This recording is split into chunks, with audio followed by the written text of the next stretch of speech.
Sa ikalimang pagkakataon, muling haharap sa sambayanang Pilipino si Pangulong Ferdinand Marcos Jr. Mahiya naman kayo sa inyong kapwa Pilipino. Kailangang may managot. Sama-sama nating tutukan ang kanyang mensahe at alamin ang tinatahak na landas ng ating bansa.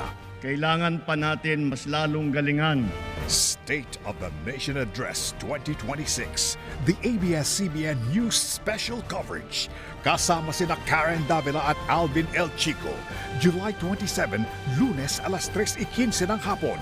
Mapapanood sa Kapamilya Channel, Kapamilya Online Live, All TV2 at A to Z. State of the Nation Address 2026, a GMA News special coverage sa July 27 sa GMA at GTV, pati sa live stream GMA News Online, DZBB at GMA Super Radio nationwide.